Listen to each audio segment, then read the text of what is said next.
अभी दौरा होने वाला है पूर्वांचल में 23 तारीख को, 24 तारीख को। कुछ नहीं है, वो सिर्फ सांप्रदायिक माहौल को खराब करने का कोशिश है।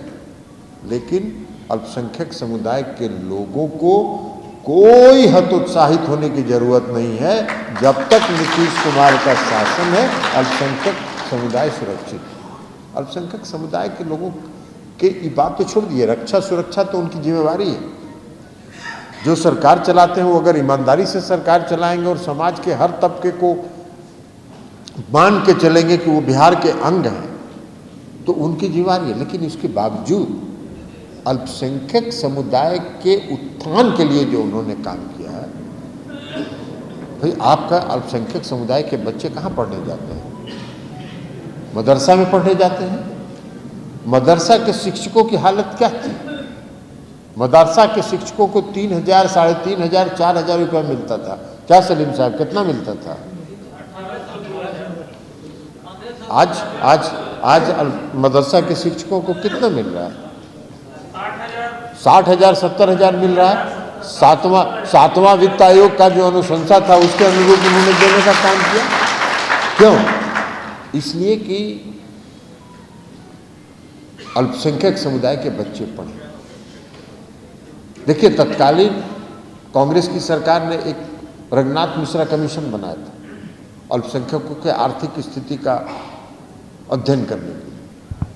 और रंगनाथ मिश्रा कमीशन का जो रिपोर्ट आया था, उसमें हम राज्यसभा के सदस्य थे, उसका अध्ययन हमने किया था। रंगनाथ मिश्रा कमीशन का रिपोर्ट यही कहता था कि अल्पसंख्यक समुदाय के लोगों में शिक्षा की कमी के कारण वो समाज के मुख्य धारा में नहीं आ पाए। और नीतीश कुमार जी ने अपने पूरे शासनकाल में अल्पसंख्यक समुदाय के बच्चे पढ़े, इसके लिए उन्होंने प्रयास किया और सारा काम किया। भाई, जो बच्चे छोटे छोटे बच्चे स्कूल नहीं जाते थे, उनको स्कूल में लाने के लिए उन्होंने तालीमी मरकज की योजना चलाई, हुनर की योजना चलाई, अल्पसंख्यक समुदाय के महिलाओं को और बच्चियों को शिक्षित करने के लिए, उनमें स्किल डेवलपमेंट करने के लिए, कौशल विकास के लिए। तो ये सारा काम मुख्यमंत्री जी ने अल्पसंख्यक समुदाय के लोगों को, आप अगर इतिहास आज़ादी के बाद से अगर इतिहास उठा के देख लीजिएगा, तो आज़ादी के बाद से 2005 तक अल्पसंख्यक समुदाय के उत्थान के लिए जितना काम हुआ, और नीतीश कुमार जी का 2005 से 17 वर्षों तक का काम का अगर आकलन करिएगा, तो नीतीश कुमार जी के किए काम का पलड़ा भारी आपको नजर आएगा। तो ये काम उन्होंने किया। अब युवा है, दिव्यांशु भारद्वाज जी तो कह रहे थे, लेकिन उसके लिए सिर्फ भाषण देने से काम नहीं चलेगा दिव्यांशु जी, उसके लिए जमीन पर उतरना पड़ेगा। इसलिए कि युवा वर्ग जो है वो देश के भविष्य हैं। आने वाले समय में हम लोग नहीं रहेंगे, कोई इसी में से, आप में से कोई युवा जो है, कोई युवा ही आगे आएगा, मेरा स्थान लेगा, उपेंद्र कुशवाहा जी का स्थान लेगा, उमेश कुशवाहा जी का स्थान लेगा, नीतीश कुमार जी का स्थान लेगा। कौन आएगा? तो युवा देश के भविष्य, उनमें के बीच में उनको गठित करने के लिए, संगठित करने की जरूरत है, और वो माध्यम जरिया है आपको सदस्यता अभियान चलाना। देखिए, युवा को माहौल बहुत ठीक है। भाई, प्रधानमंत्री जो आज के आदरणीय प्रधानमंत्री जी हैं, 2014 में जब वो चुनाव लड़ रहे थे, तो उन्होंने क्या कहा? हर साल 2 करोड़ लोगों को रोजगार देंगे। तो 8 साल हो गया, उनको तो 16 करोड़ लोगों को रोजगार मिलना चाहिए था। तो हमको नहीं लगता है कि 16 लाख लोगों को भी उन्होंने रोजगार देने का काम किया है। तो आज रोजगार के लिए जो युवा भटक रहे हैं, उनके बीच आपको जाके उनको जोड़ने की जरूरत है। देखिए, आज की बहाली हो रही है, बहुत विरोध हुआ, बिहार में नहीं, देश के हर राज्य में विरोध हुआ। अग्निपथ योजना लागू किया इन्होंने, अग्निवीर बनाने का योजना लागू किया इन्होंने। अग्निवीर क्या था भाई? 4 वर्षों के लिए सेना में भर्ती करेंगे। और 4 वर्ष के बाद उनको रोड पर टहला देंगे। तो ये है रोजगार का उनका नजरिया। और आप लोगों को मालूम है कि नहीं पता नहीं, कोरोना काल के पहले से 2019 से लगभग जो सेना में नियमित बहाली होती है, कैंप लगा के जो दौड़ लगाया जाता है और दौड़ाने के बाद जो सिलेक्शन होता है, लगभग 3 लाख लोगों का सिलेक्शन हुआ 3 लाख नौजवानों का सिलेक्शन हुआ है। मेडिकल उनका हो गया, सब कुछ हो गया, लेकिन उनका नियुक्ति पत्र जारी नहीं हुआ और उस नियुक्ति पत्र को बंद करके 4 साल के लिए अग्निवीर का योजना चला रहे हैं। तो ये रोजगार का उनका नजरिया है, ये रोजगार के प्रति उनकी सोच है। और अग्निवीर पर जब विरोध हो रहा था, लोग कह रहा था नौजवान की भाई 4 साल के बाद हम कहां जाएंगे, हम तो किसी काम के नहीं बचेंगे। 4 वर्ष के लिए अगर हम चले गए, अग्निवीर बन गए, तो उसके बाद तो हम माथा पर पट्टा लगा के हम अग्निवीर हैं, रोड पर टहलते रहिए, कोई पूछेगा नहीं।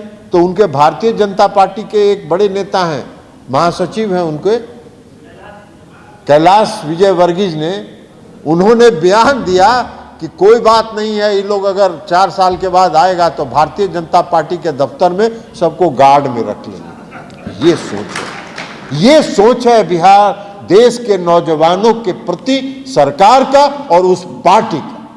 तो आज आवश्यकता इस बात की कि आप युवा के बीच जाइए, युवा के बीच जाके उनको संगठित करिए और ज़्यादा से ज़्यादा युवा को अपनी पार्टी के साथ जुड़िए। उसका माध्यम क्या है? उसका माध्यम है आपका सदस्यता अभियान। तो इसलिए सदस्यता अभियान का जो काम है वो बहुत ही माने संगठन को मजबूत करने के लिए वो एक बहुत बड़ा जरिया है। तो इसलिए हम आपसे आग्रह करेंगे। अब देखिए, पहले था जब हम पार्टी का काम हमको माननीय मुख्यमंत्री नीतीश कुमार जी ने जब सौंपा, तो उसके पहले पार्टी के अंदर कई तरह के विरोधाभास थे। पार्टी का मूल पार्टी जिला में था, उसके बाद अलग अलग प्रकोष्ठ था, अलग अलग प्रकोष्ठ में भी 35 गो प्रकोष्ठ था। 35 गो प्रकोष्ठ में उत्तर बिहार अलग, दक्षिण बिहार अलग, प्रकोष्ठ का विधानसभा का प्रभारी अलग, लोकसभा का प्रभारी अलग, हर प्रकोष्ठ का विधानसभा का प्रभारी, हर प्रकोष्ठ का लोकसभा का प्रभारी, पार्टी के मूल पार्टी का भी विधानसभा का प्रभारी, लोकसभा का प्रभारी, और अकाउंटेबिलिटी किसी का नहीं था। हिसाब किताब कोई नहीं, सब बोर्ड लगा के घूम रहे हैं, किसी का कोई लेखा जोखा नहीं कि क्या काम कर रहे हैं, क्या काम नहीं कर रहे। तो इसलिए हम लोगों ने फैसला किया कि मूल पार्टी रहेगी, उसके साथ साथ अलग अलग प्रकोष्ठ काम करेगा और नियमित प्रकोष्ठ काम होगा। हम यहाँ जब पहली बार राष्ट्रीय अध्यक्ष बने थे, प्रदेश अध्यक्ष जी को और कई पदाधिकारियों को याद होगा, यहीं पर हम मीटिंग कर रहे थे सभी प्रकोष्ठ के अध्यक्ष।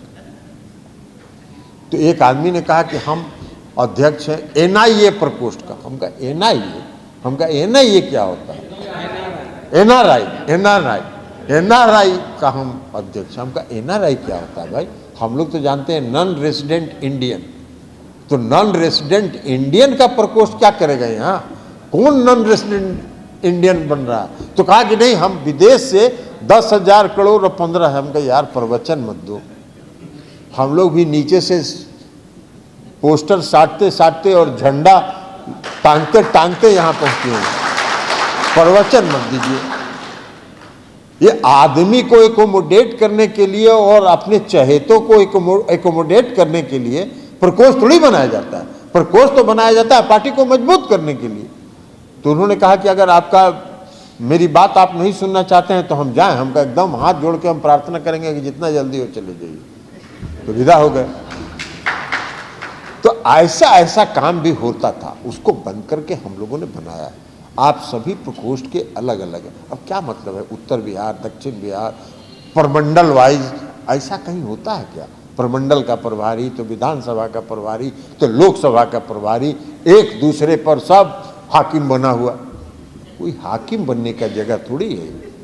हम अगर पार्टी के राष्ट्रीय अध्यक्ष हैं, आप अगर पार्टी के जिला अध्यक्ष हैं, तो न हम आपके हाकिम हैं और न आप मेरे ये हैं। हम सभी एक साथी हैं और एक साथी के रूप में मिलकर काम करते हैं और हम सब आपके सहयोग के लिए यहाँ उपलब्ध हैं। तो इसलिए आप सभी साथियों से आग्रह है कि पार्टी के विस्तार करने के लिए, पार्टी का विस्तार करने के लिए सदस्यता अभियान एक महत्वपूर्ण जरिया है। इस जरिया के माध्यम से आप हर घर तक पहुंचिए। हर घर तक पहुंचिएगा तो कोई घर में, जैसे मैंने कहा आपको कि किसी घर में आपको हो सकता है कि 10 लोग, एक परिवार आपका समर्थक नहीं हो, लेकिन उस परिवार में भी खोजिएगा तो महिलाएं आपको हर घर में आपकी समर्थक मिल जाएंगी। तो वहाँ भी 10 आदमी का परिवार है तो 4 को तो जरूर आपका सदस्य बन जाएगा। तो इसलिए मेरा आग्रह है कि हर घर तक पहुँचिए और हर तक पहुँचने का लक्ष्य बनाइए। अभी उपेंद्र जी कह रहे थे बूथ की कमेटी बनाने का, हम लोगों ने प्रारंभ से शुरू किया था और हम लोगों ने सभी जिला अध्यक्ष को कहा था कि हर गांव से 10 कार्यकर्ताओं की सूची तैयार कीजिए। सूची आई जिला से। हम लोगों ने 25 लोगों को यहाँ बैठाया, आउटसोर्स किया कंपनी को, प्रोफेशनल लोगों को, और पार्टी दफ्तर से बैठा के जितना डाटा आया था, मोबाइल नंबर, सबका यहाँ से क्रॉस वेरिफिकेशन कराया। और जब क्रॉस वेरिफिकेशन कराया तो किसी जिला में 70%, किसी जिला में 60%, किसी जिला में 65% सही मिला। 25%, 30% लोग लगता है कि जिला में लोगों ने हिसाब किताब कुछ लगाया होगा पुराने डर्रे पर, उनको ये मालूम नहीं था कि नया डर्रा क्या होने वाला है। तो उसको जब हम लोगों ने चिन्हित किया कि ये नाम आपके यहाँ गलत आया है, फिर से जिला अध्यक्ष को बुलाया गया और जिला अध्यक्ष को दिया गया कि ये नाम आपका गलत है, ये टेलीफोन नंबर आपका सही नहीं है।